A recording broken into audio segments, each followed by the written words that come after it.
Welcome to Will's World, your will overall, powered by Third Gen Physical Therapy and Sports Science Institute. Good afternoon, good evening, good night, good morning, and whenever you listen, thanks for listening. We're back with another one.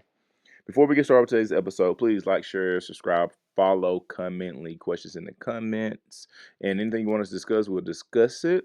And thank you for listening. With that being said, let's get going. Today's episode is titled Mississippi High School Basketball and Coaching. We have a problem. Now, before I get started with this episode, I'm about to make some people really mad, and I'm cool with that. I'm not really here trying to, how can I say this, build a friendship. I'm just here to outline an issue. And I'm going to give some solutions. So I'm not a person that's going to give you just a problem. So I'm going to give you some solutions. But we have to talk about it. And the thing is this. I don't know what happened to basketball in the state of Mississippi. I don't know when it switched or flipped. But I think I know why though. And that for me is a problem. So, today's episode, we're going to discuss 4 different aspects of this conversation. What is the culture of Mississippi basketball now? That's the first piece. Part 2, there's minimum to no development anymore. 3, the games are so hard to watch. 4, the coaches leave a lot to be desired. Now, before I dive into those 4, let me try to preface this talk with this. The state of basketball when it comes to Mississippi high school basketball is in a horrible place. That's not every program in the state. There are some programs that do really well, have a great structure, that are winning championships, that look like programs that have very, very, very comfortable coaches. So let me say that out loud. There are some programs in the state that do very well, have very comfortable coaches. But if you're from this state and you grew up in this state, and let's say you're at least 30, 35 years of age, right? And if you're older, you're really going to get what I'm saying. At one point in time, it didn't matter if you played a team that was on the moon. What I mean by the moon, in the smallest city in the state, when it came to basketball, if you rolled the basketball out, there's a very, very, very good chance you're going to get yourself a really good game. Now, there were some places where it didn't matter if you played, them in their best years. They're still getting beat by 30 or 40 points. But there were a lot more teams. There are a lot more competitive teams, I believe, about 15, 20 years ago. Probably more like 20, 25 years ago. And the reason that I say that is because there's a lot of bigger schools in this state that are bad at basketball. Horrible. And people like to say it's talent or it's a situation of youth, or man, we're just having a down cycle. I like to believe that we're in 2025, and with the amount of actual knowledge in the world of basketball, that there are some specific issues in this state when it comes to the culture, the development, the games themselves, as well as the coaches. And I'm gonna get on some of these players in a second too, but I think it's correctable. Okay. So, what is the culture of Mississippi basketball right now? First and foremost, I don't know what the culture is anymore. At one point in time, I could say this: the culture of Mississippi basketball is that, for the most part, if you're going to play against a team in this state, like it's going to be a dog fight. Like it was really going to be a dog fight. Like if you played in most gyms, man, it's going to be really rowdy. Guys are going to defend the crap out of you for the most part. And you have those teams that were not defending like crazy, but they're putting up like 80, 90 a game. So you almost knew that whatever gym you walked into, man, it was going to be, you know, action. Now, some of that still exists though. I went to an actual district tournament about 2 years ago, maybe a year ago, probably like 2 years ago, and I kid you not, like it reminded me of some years ago. That was very refreshing to see that. And I think that there's some there's some changes in the nature or the rules of the sports. Not that just refereeing part, that's a whole nother episode by itself. Because there's some horrible refereeing going on. And there's some good refereeing going on. So but it's such a divide, right? So that's a whole nother episode. We're not gonna touch that one. But from the culture of Mississippi basketball. All right. Now, most of the programs in the state are structured a certain way. What I mean by that, most of the time, the people that are coaching your teams are educator of some kind in the actual school system. There are some that are basically coaches that are coaching who are not even employed by the schools. You know who I'm talking about. And some of them are trash. Some of them are really great, right? So there's that.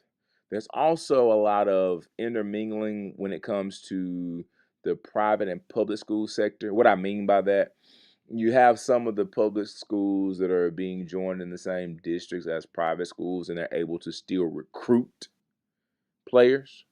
And it's kind of sort of unfair advantage there.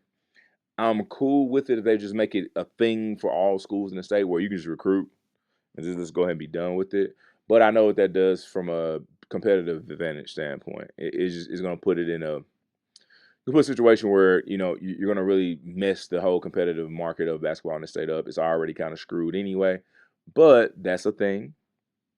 There's also a situation where kids do not, work on their game at all. Like you have kids starting right now, they're just starting. Like I promise you, they haven't earned the right to start. I promise you. I know enough kids. I still work with enough kids. I've watched enough game. Have not earned the right to start. There's no merit in the actual system or the school itself when it comes to earning your slot. You just kind of fall into it, and that's an issue where you have people who are playing who honestly should not be getting that much time. They should be getting some level of development.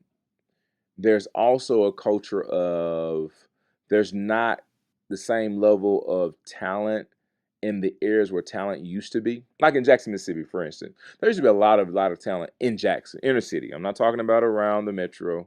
I'm talking about in the city. It's not there anymore. And I get an idea why.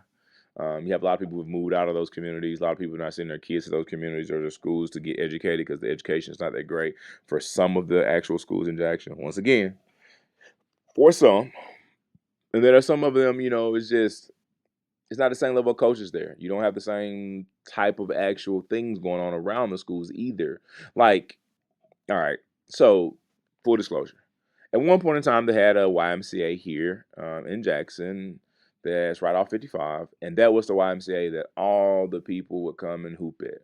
Everybody, you had to go to the YMCA, right? So you had a lot of young kids playing with a lot of pros in college, D1, D2, whatever. They're just intermingling. And then you have a culture there. The culture of, guys teach you how to play the game, but guys competing, you kind of build that callus of playing hard, getting cooked here and there, but you learn and you kind of sort of getting a fast track to be able to play at a certain level a lot quicker. And so you don't have that anymore. There's really no gyms that are open and available around the city of Jackson or even in the actual community surrounding Jackson. You don't have many gyms. You don't. They've turned those gyms to pickleball courts. Cool, whatever, man. Play pickleball. But there's not a lot of gyms. So there's not a lot of good runs. Like you get in the gym, you have a trash run. And people know what I'm talking about. You know exactly what I'm talking about. Even when you have some high level players in there, it's not the same type of runs anymore. So you don't have a level of just competitiveness anymore. People are just running to get some cardio in, get some shots up, keep the confidence going.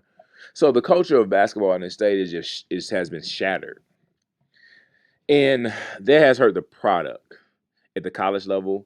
If I'm not mistaken, I think three of the last four Gatorade Players of the Year in basketball for the men's are concerned in this state um, went to high D1s and ended up having to go back down. And And that right there is indicative of a few things. Now, I know the situations of the last 4 or 5. I know one kid that's doing really well right now at one of the D1s in the state, and that's good to see. Hopefully his knee injury is not, a big issue for him. I know another kid that's been in a D1 in the state for about 3 years. He's doing really well. And I know some that they're not. They had to go down. And at the end of the day, there are always situations that makes things a little bit different. So the one thing I like to believe is this: if you watched enough basketball in this state, there's a difference in talent from 20 years ago to now. A massive difference. Like, you remember when you used to go to the gym and you were gonna watch a dandy play, and even if you didn't know who the guy was or the girl was, when you walked in the gym, it was obvious. Like, the ball goes up, and it was like, oh, that's the best player on the court. Remember that? You remember when you had to average almost 25 or 30 to be a dandy? It looked like, for the most part, you got people averaging 10 and 11. But that's a whole different thing, though. That's a newspaper thing. That's a coverage thing. It's a bunch of garbage behind it. But the people who are supposedly the actual better players in the state, it doesn't look like there's a big separation between them and the next guy on the other team or the next girl on the other team. It just doesn't. Somebody's not gonna agree with me, and I'm cool. But it's just not. There's not. Like, you could. Oh my God, it's not. Oh. So, in short, the culture of basketball in the state has been shattered a lot. Not saying there's not some good players in certain pockets of the state. That's not what I'm saying. It's been shattered. There's not a culture. The AAU scene is garbage. There's not really good AAU anything. You're basically paying people to get your kids to travel to tournaments to play pickup on the weekend. It's not any development. There's not any. People don't even understand rotations as far as how to be able to get certain kids in certain games. The teams are kind of sort of just ran whatever. They lose a bunch of games. It's oh god. The culture of Mississippi basketball is bad. Now let me get to my second point. I know, guys, I'm kind of long-winded today, but I'm gonna get this done, and I'm doing this because I think it's just a conversation you need to have. Right?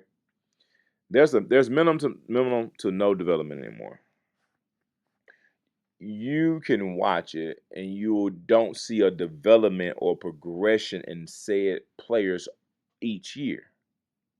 So if I watch a ninth grader, right, I'm supposed to, see things in their game. They're probably weak, right?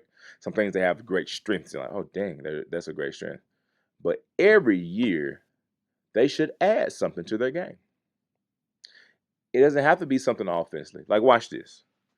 Let's say you have a ninth grader, it's a good rebounder. They're about 6'5", right? They rebound, they run the floor really well, they play really hard. Okay, they're playing, they're starting or whatever, that's cool. When they become a sophomore, you would think they're probably going to add the ability to be able to defend their position better because they're an effort person. They're an effort guy or girl. Like, well, they're a better defender this year. I see them taking on a lot more defensive matchups, having success in those matchups, right? Versus an offensive player, right? If you had an offensive player, say left-handed guard, only going left, pretty much more athletic than everybody else, able to get to the rim with ease, very great in the open court, right? I would think that the next year, that guy who's going left will probably become a better shooter, possibly in the mid range, or be able to go to the right to balance his or her game out. You see what I'm talking about? Progression, not like massive changes, like just progressions in their game. You very rarely see that. You don't see progressions. You see one, two players here and there, or you see one, two players getting their strength and just stay in their strengths, and their strengths become, a lot stronger. But you don't really see balance in a lot of people's game. You don't. There's not development. I promise you.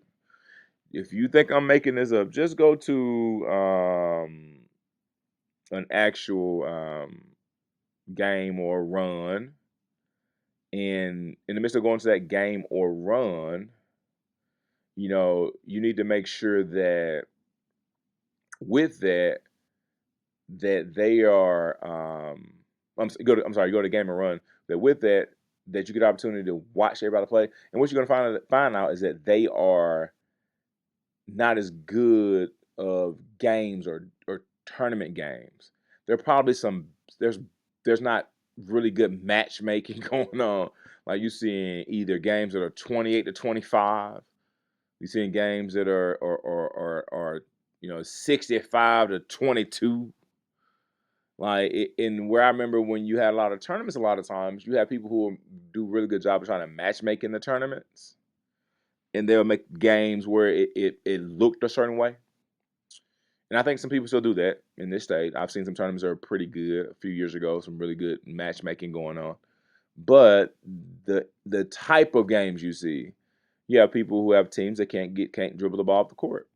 They have only one guard. It's just a lot of things, guys. Now, when I said what I just said, it led into the other topic, which is the games are so hard to watch.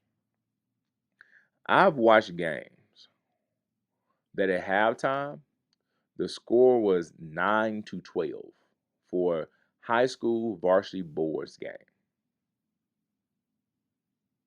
I repeat, I've watched games where at halftime the score was 9-12.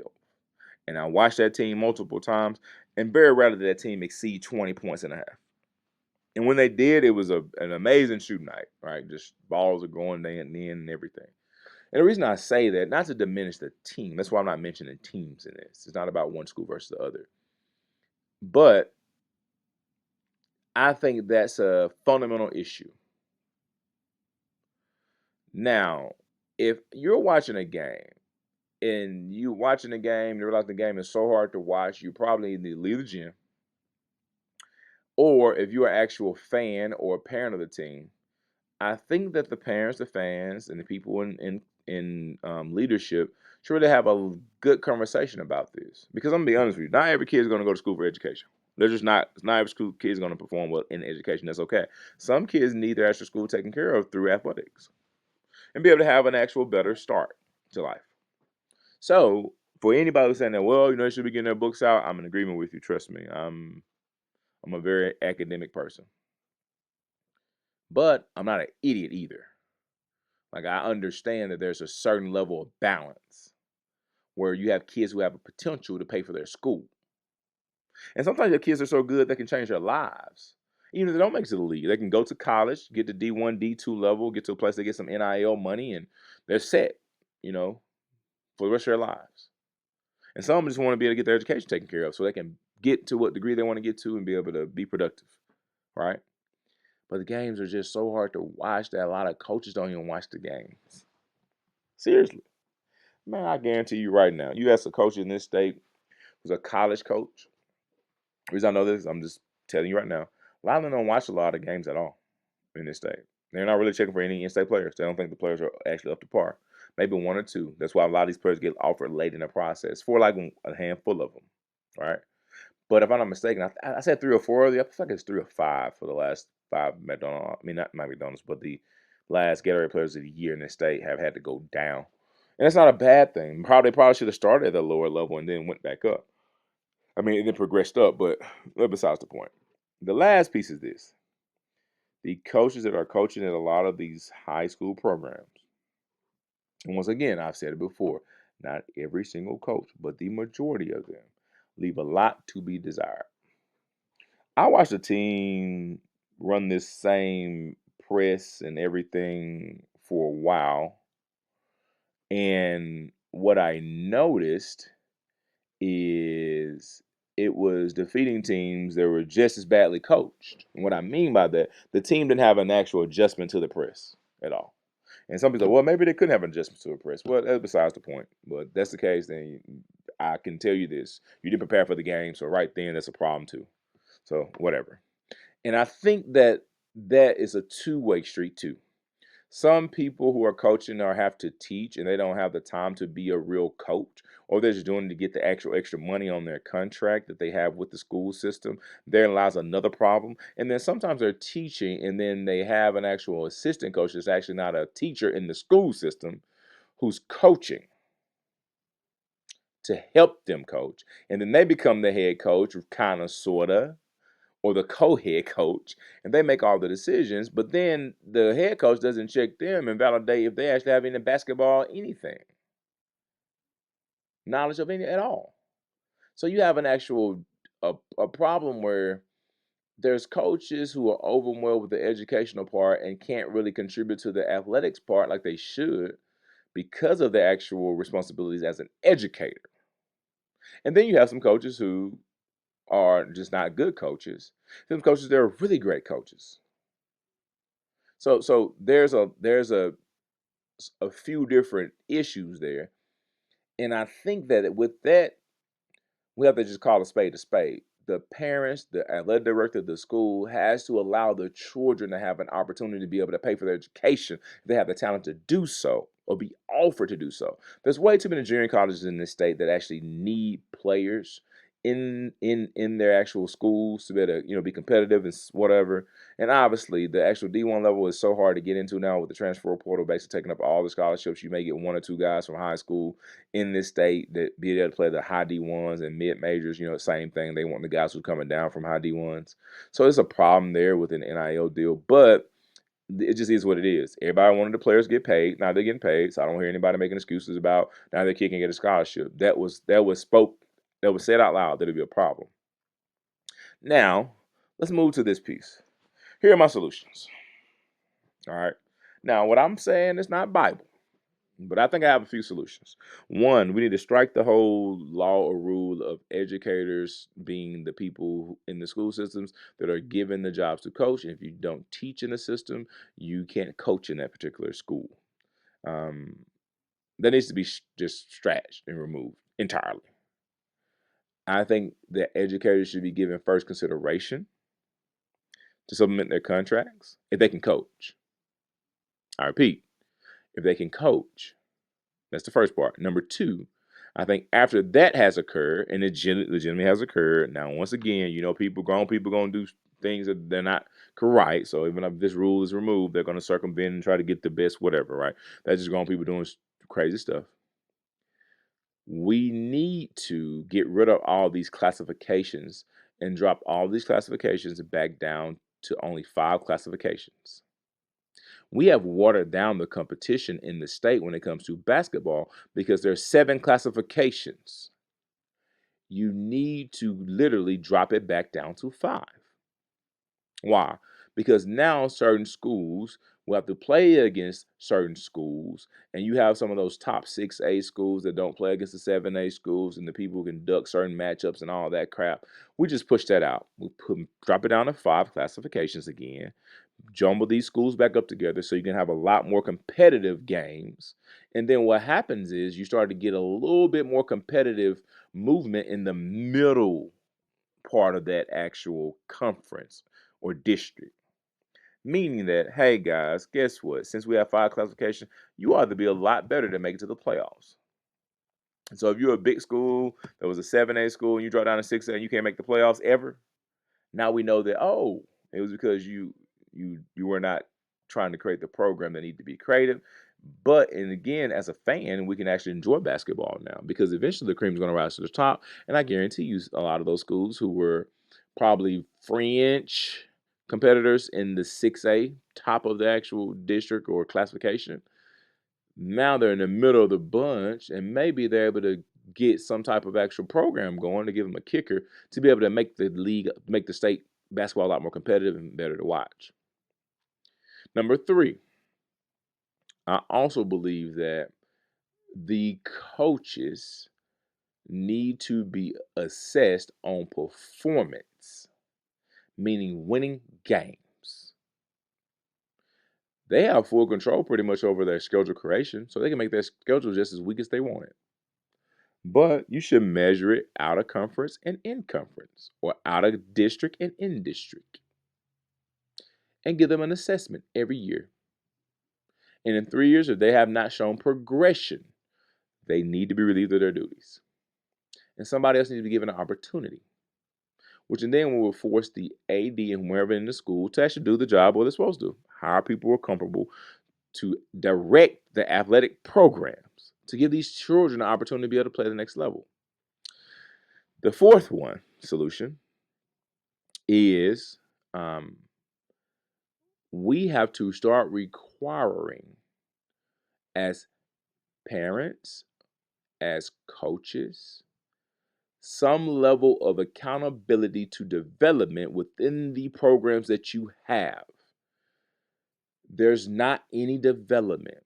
We need to shut a lot of this AAU crap down and try to figure out an actual state basketball association for summer leagues and get proper people who are from those same areas or programs or whatever in the state to get kids and give them that summertime to work on development. The fact that your kid who you're coaching is not getting better, and the only thing you can say, well, they're not good at basketball. Well, basketball is a sport where you can figure out what a person does really well. Some people are slow, but guess what? They can rebound. They're a space, person in the sense of maybe they can shoot it. We have to stop letting kids slip through the cracks. And then the parents have to be accountable for their children's development and stop complaining about them not playing. They're not playing because they're not good enough yet. It's okay. All of us started at a place where we were not good enough. If you have an issue, you can always figure out another district to go to, possibly. Or, hey, how about let's just try to work on them being better? And the kids, this is for you. Get off the couch. Go to the gym.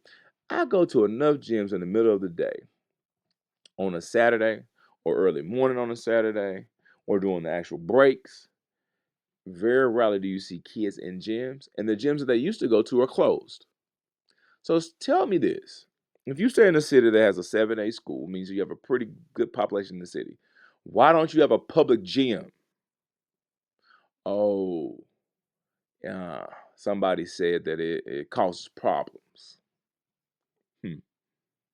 So high schools, people in the area who are leaders, why would you not want to have a public gym for your kids to go to be able to play basketball and be able to develop themselves and find some active to do, stay out of trouble, but be productive? And this is my last thing, and I'm gonna get off this episode. This one is long. I know. I'm sorry, guys. I'm probably do it in 2 parts, or maybe just do it in one. But last piece. If we as a state don't just start telling the truth about basketball in this state and stop making excuses about basketball in this state, meaning having those real hard conversations about why these coaches are allowed to still coach, why your team is losing by 40 and you have a massive school, or why your players look like they cannot play basketball, or why certain players are not getting opportunity to play, why there's not a merit-based system on, hey, these kids have developed and gotten better, they deserve opportunities. Not because I asked, but because you can see they can play. If we don't start having those honest conversations, then we fail the kids. It's not about me, not about the grown people. It's about the kids. We don't need to make it easier. We need to be better on the top part of it. And somebody's like, well, what you're doing? What are you doing to help? I've been training and working with kids for about, I guess almost, probably about 10 years at this point in time, almost. And I've been blessed enough to say that the majority of kids that I've worked with and that I've trained and that I've helped have played basketball or football at the next level. Seriously. Whatever that was, whether it was junior college, D1, whether it was D2, whatever, they played. And I don't think that's just me. I think that's the kid. The kids want somebody to help them. We got to start getting them people to help them and stop getting these placeholders. Because Mississippi basketball at one point in time was great. We had and literally still have A lot of people that people remember, names we can say. When we hear that name, you say, yeah, he was cold. Yeah, man, she was nice. Man, I didn't realize that they could do this, they could do that. We used to have that a lot. Now it's dwindling. We have one guy that's getting mentioned in the national media, and I think that's great. I think he's worked hard, he's earned it. But one is not enough when we used to have people coming out of high school going to the NBA in this state.